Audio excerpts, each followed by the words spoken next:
Reaction of iron 2 and iron 3 ion with carbonate ion and thiocyanate ion. बेटा ये जरा बड़ा इम्पोर्टेंट सा टॉपिक है. देखिए there is an important difference here between the behavior of iron 2 ion and iron 3 ions.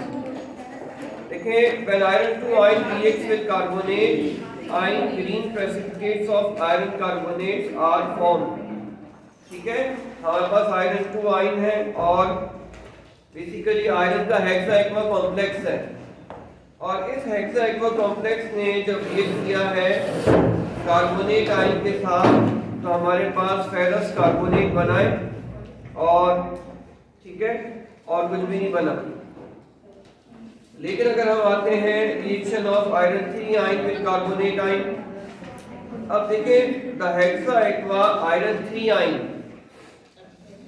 is sufficiently acidic to react with the weakly basic carbonate ion.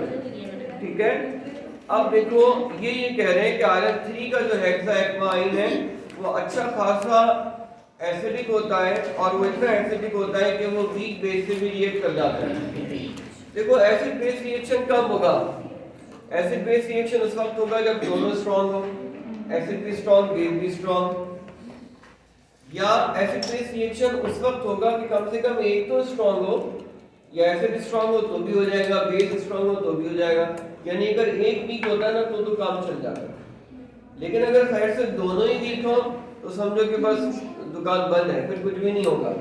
Acid भी week और base भी week, फिर acid base reaction नहीं हो पाता. तो अब जब हम रिएक्शन कराते हैं आयरन का हेक्सा एक्वा कॉम्प्लेक्स आयरन 2 का जो होता है तो वो क्या है, वो खुद भी वीकली एसिडिक है और जो कार्बोनेट्स हैं वो भी वीकली बेसिक होते हैं. अब एसिडिक कैरेक्टर भी वीक है और बेसिक कैरेक्टर भी वीक है, फिर रिएक्शन नहीं हो पाता. लेकिन जब हम आते हैं आयरन का 3 का आयन, आयरन 3 हेक्सा एक्वा जो कॉम्प्लेक्स होता है वो अच्छा खासा एसिडिक होता है. कम से कम इतना एसिडिक जरूर होता है कि वो वीक बेस के साथ रिएक्ट करता है और एक एसिड बेस रिएक्शन हो जाता है. ठीक है, अब अगर देखो कि आयरन 3 का जो आयन है ना वो क्या कर रहा है, बेसिकली हेक्सा एक्वा कॉम्प्लेक्स के साथ उसके H पॉजिटिव को निकाल रहा है. ऐसा ही हो रहा है ना, H पॉजिटिव निकल रहे हैं जिसकी वजह से OH नेगेटिव बन रहे हैं और एक एसिड बेस रिएक्शन हो रहा है. क्लियर है बेटा? ये बहुत इंपॉर्टेंट क्वेश्चन है. What is the difference of behaviour in hexa aqua iron 2 ion and iron 3 ion with sodium carbonate? ठीक है, what is the difference in behaviour of सिर्फ कार्बोनेट कार्बोनेट के साथ सोडा सर खाली कार्बोनेट का ion. What is the difference in behavior of the hexa aqua iron 2 and iron 3 ions? What is the difference in behavior of hexa aqua iron 2 and iron 3 ions with carbonates? तो आपने ये difference जो है उनको बताना होगा. उसके बाद देखिए reaction of iron 3 ion with thiocyanate ion. ये जो बेसिकली हम आपको कराते हैं सॉल्ट एनालिसिस, उसके अंदर भी आपको अगर आयरन 3 होता है जैसे फेरिक क्लोराइड है तो फेरिक क्लोराइड को भी जब आप वाटर में डिसॉल्व करोगे तो फेरिक का हेक्सा एक्वा आयन बन जाएगा. उसके अंदर हेक्सा एक्वा कॉम्प्लेक्स बना हुआ होगा. उसकी जो फेरिक की जो सीटी है कंफर्मेटरी टेस्ट है उसमें ये वाली सीटी आती है, सोडियम थायोसाइनेट उसके अंदर डालते हैं या पोटेशियम थायोसाइनेट डालते हैं.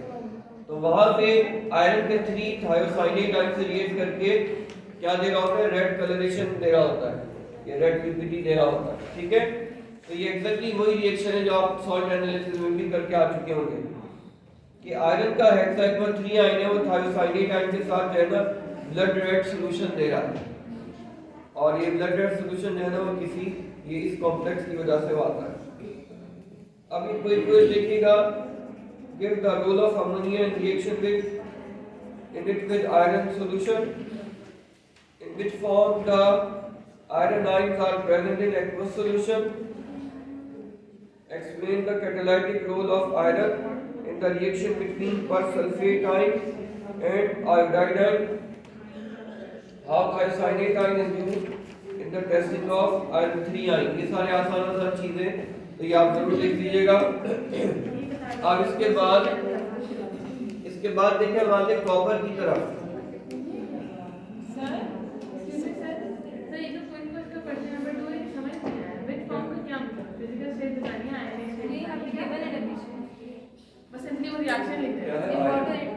In which form iron ions are present in aqueous solid? तो form का मतलब है कि उसका कंपाउंड का और सर हम इसका रिएक्शन भी लिखेंगे सर। जैसे ये बोल सकते हो कि आयरन प्लस 2 आयन होता अगर वो ट्रांजिशन में नहीं होता तो वैसे भी एग्जिस्ट करता होगा आयरन प्लस 2 फॉर्म एक चूंकि ये ट्रांजिशन मेटेरियल से एटॉमिक हेक्साइड का कॉम्प्लेक्स बना के एग्जिस्ट करता है। सर आयरन 2 आयंस जो होते हैं वो थायोसाइनेट आयन से रिएक्ट नहीं करते तो कार्बोनेट ऐसा हो जाएगा what is it iron 2 ion thiocyanate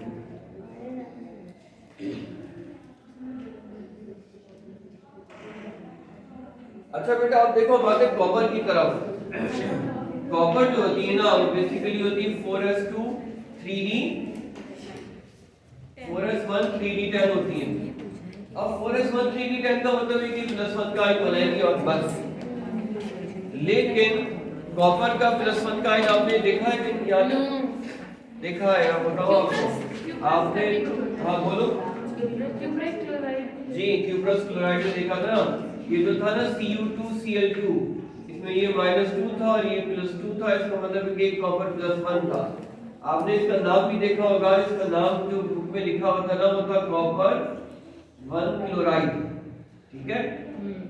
तो कॉपर +1 बनाता है लेकिन बेसिकली कॉपर जो है ना कॉपर के ज्यादातर कंपाउंड जो है ना वो +2 के होते हैं। कॉपर सल्फेट का नाम तो सुना है ना बचपन से सुनते हुए आ रहे हो क्या आप लोग तो कॉपर 2 जो होगा तो बेसिकली क्या हो जाएगा 4s0 3d9। हालांकि ऐसा करने के बाद इसको इसकी कॉस्ट भी पे करना पड़ती है कॉपर को उसके इलेक्ट्रॉन अनपेड हो रहे होते हैं लेकिन चूंकि बॉन्डिंग डबल हो रही होती है बॉन्डिंग दो बॉन्ड तो बन रहे होते हैं इसलिए every bond is an attraction ठीक है। तो इस अट्रैक्शन के उसके अंदर ना डायरेक्ट एक फायदा भी तो इस कॉस्ट के ऊपर वो ये इस गेम खेलता है और वो एक नया बॉन्ड बना लेता है। अब देखिए बेटा हमारे पास क्या है कि copper exist in to oxidation state Q+ copper 1 and cupric copper 2। ये याद रखिएगा कि कॉपर के अंदर ना Q+ जो है ना +1 होता है क्यूप्रिक +2 होता है और आयरन के अंदर फेरस +2 होता है और फेरिक +3 होता है ठीक है। ये ध्यान में रखिएगा बस हायर ऑक्सीडेशन स्टेट के साथ IC आ रहा होता है। बस एक हिंट है आप लोगों के लिए। इसके बाद देखिए most of the Q+ compounds are usually colorless and diamagnetic as 3D completely filled। यहाँ पे देखिए ये जो है ना ये क्वेश्चन बना लेंगे why copper +1 compounds are colorless and diamagnetic। Copper +1 के जो कंपाउंड हो गए ना वो क्या हो जाएंगे डायमैग्नेटिक हो जाएंगे इसलिए उसके अंदर 3d10 होता है। Why copper +1 compounds are diamagnetic and colorless?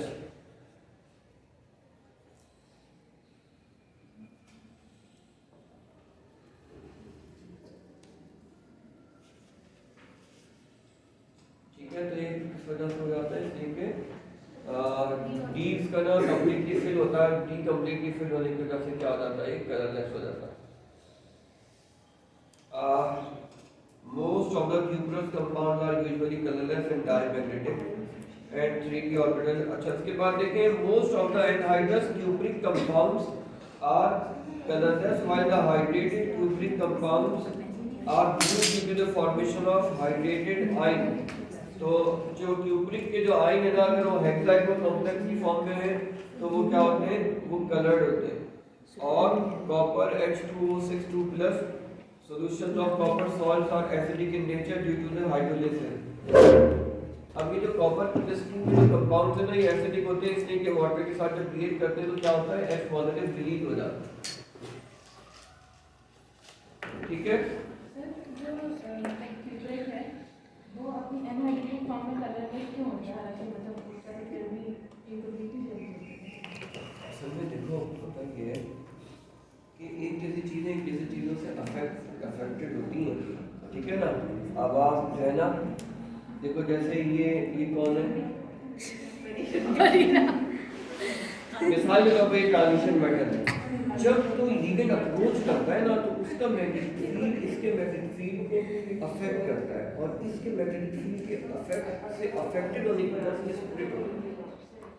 जब स्प्लिट होता है ना तो फिर बनते T2G और ET और इसी स्प्लिटिंग के नतीजे में फिर इलेक्ट्रॉन की ट्रांजिशन शुरू होती है। सारे गेम यही है, ठीक है ना। इंसानों से अफेक्टेड होता है। दूर में चले जाए आप किसी से भी अफेक्टेड नहीं होंगे, किसी से बता सकते क्या नशीब बनता है।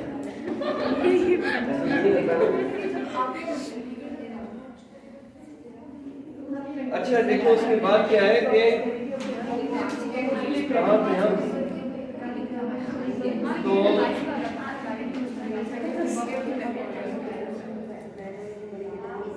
अच्छा बेटा देखो reaction of hexa aqua iron two reaction of hexa aqua copper two ion with hydroxide ion. देखिए hydroxide ion form a base such as sodium hydroxide solution remove hydrogen from the water ligand. देखिए ये वो वाला reaction है कि जो इन्होंने reaction नहीं किया हुआ लेकिन आप इसका रिएक्शन खुद से लिख सकते हैं। लिख सकते हो कि नहीं? ये रिएक्शन मैं आपको लिख देता हूँ, आसान सा रिएक्शन है। ये जरा पकड़ना, मुझे ये बताना और ये बता देना। ये देखो ये जो पैराग्राफ है ना इसका रिएक्शन मैं लिख के दे रहा हूँ। आपके पास क्या होता है? आपके पास होता है कॉपर का हेक्सा एक्वा कॉम्प्लेक्स होता है +2 का। इसको आप मेरा अपना ख्याल है कि 2OH नेगेटिव से शायद रिएक्ट करते हैं। रिएक्शन के बाद बताना क्या बन रहा है। Copper H2O 4OH twice. अब देखो ये जो होता है ना ये क्या होता है? एक्वस होता है और ये क्या होता है? ये PPT1 आता है, इसलिए कि ये -2 हो गया और कॉपर क्या है? +2। ये रिएक्शन नहीं लिखा हुआ था आपकी बुक में, इसको लिख लें। तो कॉपर का जो हेक्सा एक्वा कॉम्प्लेक्स है वो बेस डालने के बाद ऐसे रिएक्ट करता है।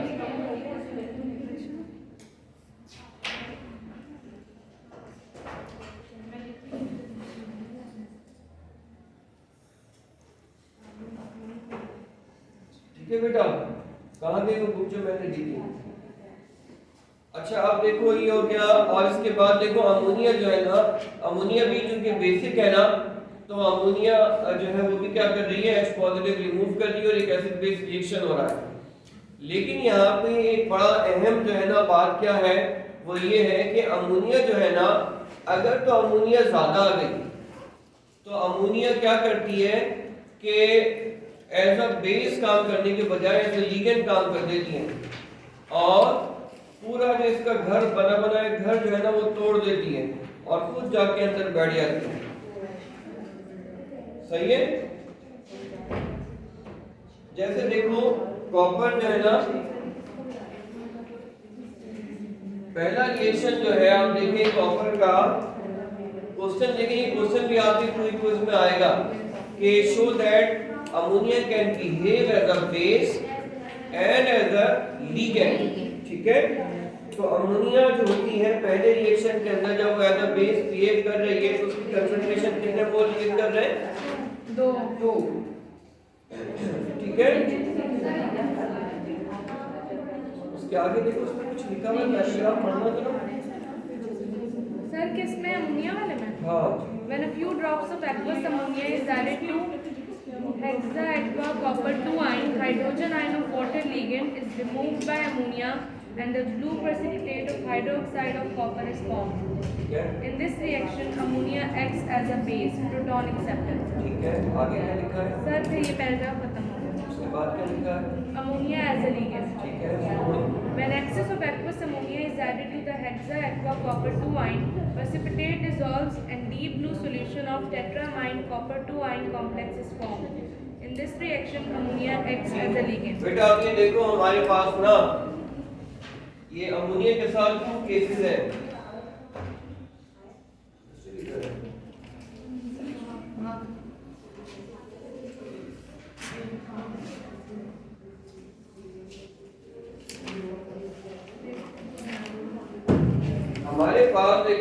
कॉपर का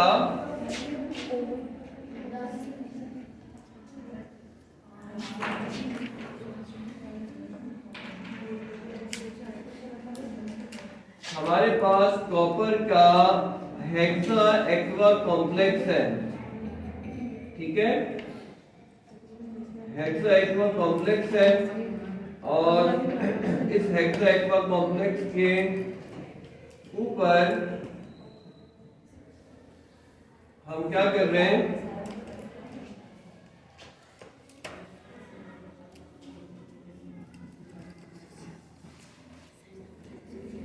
कितने मोल OH नेगेटिव, 2 मोल OH नेगेटिव से 2 मोल अमोनिया से रिएक्शन है ना, सही है। अब हम इस कॉम्प्लेक्स के ऊपर ना, अब बेटा हम कर कह रहे हैं, हम इस कॉम्प्लेक्स के ऊपर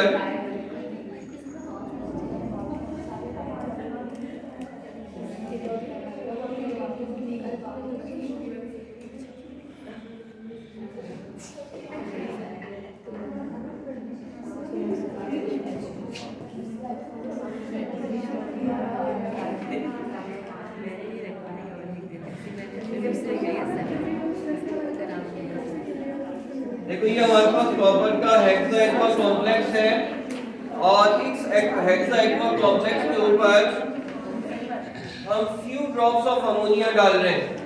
हम क्या डाल रहे हैं, we are adding few drops of ammonia, ठीक है। अब ये फ्यू ड्रॉप्स ऑफ अमोनिया क्या करेगी, H पॉजिटिव को रिप्लेस कर देगी, ठीक है। H पॉजिटिव को क्या कर देगी, H पॉजिटिव को ले जाएगी यहाँ से फ्यू ड्रॉप्स ऑफ अमोनिया। अब क्या बनेगा, अब हमारे पास क्या बनेगा, 2 मोल हमारे पास NH4 पॉजिटिव आयन बन जाएंगे। अंदर क्या बचेगा, कॉपर बचा हुआ है और 4H2 और 2 हाइड्रोक्सी, 4H2O बचे हैं,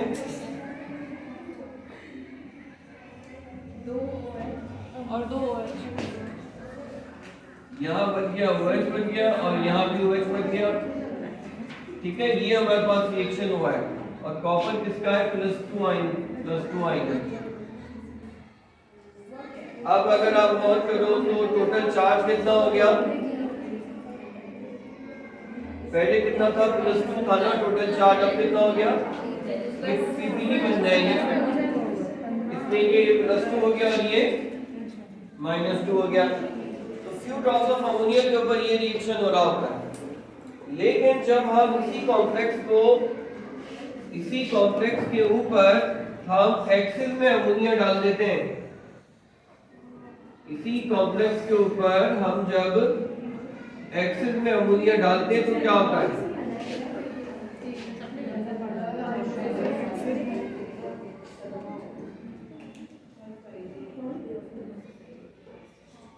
ये हमारे पास हेक्सा एक्वा कॉम्प्लेक्स और ये हमारे पास अमोनिया, और यहां से अमोनिया हम क्या कर रहे हैं, इसको अमोनिया हम इसमें बहुत सारी ढेर सारी अमोनिया हम इसमें यूं डाल दिए इसमें। अब जब ढेर सारी अमोनिया जाएगी तो वो क्या करेगी, इसके पूरे घर को तोड़ देगी, सही है। ये तो इसका पूरा घर क्या हो जाएगा, टूट जाएगा।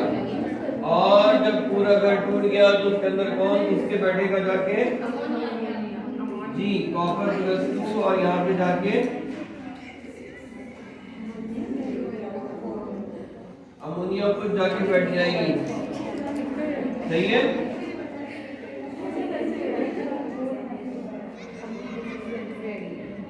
ठीक है, और बताना इसमें रिएक्शन और क्या बन रहा है, 6 वाटर बताओ, हाँ 6 वाटर बाहर आ गए, पूरा घर तबाह बर्बाद हो गया। कैसी चांद सी बहू लेके आए, क्या सास क्या नंदे सब बाहर। पहला ऐसा सच में दुनिया में होगा होता होगा इधर 4 हुए बैठे हैं गाने देखने आप हमको कहीं ना कहीं मिल ही जाएगा सर स्टेप 1 में जो प्रोडक्ट हमारे पास कॉपर का बना है उसमें 4 वाटर के मॉलिक्यूल्स है ना, तो उसके पीपीटी कैसे होंगे? हालांकि वाटर तो है। पीपीटी बेटा इस वजह से बने कि कॉपर प्लस जो है OH माइनस 2 हो गए। न्यूट्रल हो गया। हाँ ये माइनस में ये माइनस में न्यूट्रल देखो जब कभी भी ऑर्गेनिक कंपाउंड होता है ना कोवेलेंट कंपाउंड जैसे न्यूट्रल होता है वैसे वाटर को छोड़ देता है। कोवेलेंट कंपाउंड है ना ये कोवेलेंट कंपाउंड में चार्ज होता है ना फिर भी वाटर को थोड़ी बहुत अट्रैक्शन फील हो रही होती है। ये कोई अच्छी चीज है अट्रैक्टिव है चार्ज है इसमें तो उसको फिर भी डिसॉल्व कर लेता है। जहाँ न्यूट्रल होता है हम कहते हैं नहीं ये कुछ और है। सर जब NH3 किसी भी प्रोटॉन को एक्सेप्ट करते हैं जैसे H प्रोटॉन यहाँ एक्सेप्ट करते हैं तो उसके ऊपर पॉजिटिव चार्ज NH4 पॉजिटिव बन जाता है। जी बेटा क्या लिखो चलो फिर लिखो बहुत दिनों से ना कोई घर पर सुनती ना हमें। चलो कोई बात नहीं, सिर्फ हमें जितना भी सुना वो दर्द समझ दे जहाँ तक काम चलता हो रज़ा से